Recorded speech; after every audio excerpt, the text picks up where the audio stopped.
Nakakaawa, Barbie Fortesa isinugod sa ospital dahil sa sinapit nito.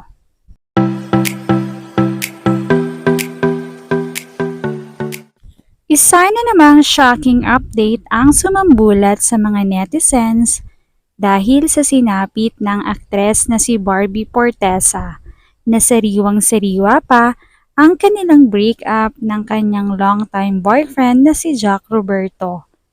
Kamakailan nga lamang ay kabi-kabilang dahilan ang lumabas patungkol sa mga sangkot sa nasabing breakup.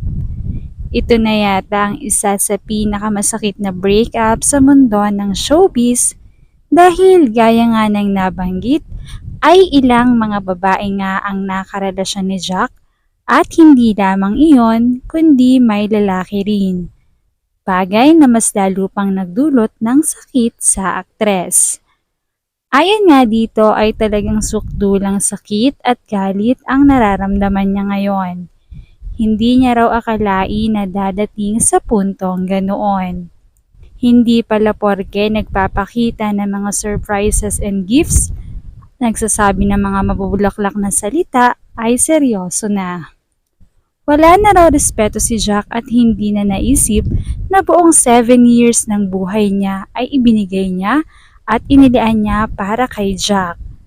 Dahil dito, ayon nga sa aming mapagkakatiwalaang source, mula mismo sa pamilya ni Barbie ay isinugod na raw sa ospital ang aktres dahil halos hindi na ito makakain, maging sa pagtulog ay hirap na hirap din. Hindi daw nito tuluyan pang matanggap na nagawa iyon lahat ni Jack. Masakit daw para sa aktres na nagsawa na lang si Jack sa kanilang relasyon kaya tumingin at naghanap na lang ito ng atensyon mula sa ibang tao. Napakasakit, sobrang sakit. Ang mga magulang daw ni Barbie ang kasama nitong nagpapagaling sa ospital.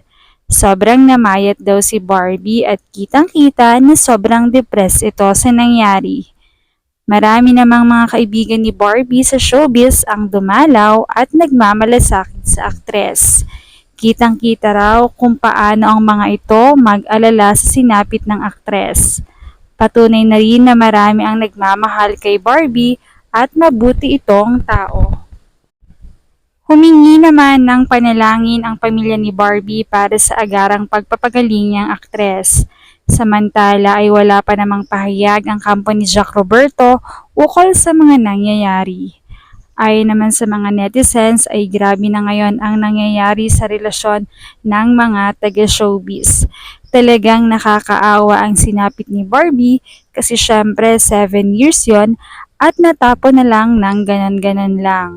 Ang masakit pa ay maraming tao ang involved sa nangyari sa kanilang paghihiwalay. Samantala ay talagang ang mga fans naman ni Barbie ay patuloy ang panalangin at pagdarasal na sana ay gumaling na agad ang aktres para makabalik na ito sa trabaho at makamove forward na din dahil wala naman siyang choice kundi ang mag-move on at hayaan na lamang si Jack. Darating din ang panahon na makakahanap din siya ng para sa kanya at hindi na siya sasaktan muli kagaya ng ginawa ng kanyang ex-boyfriend.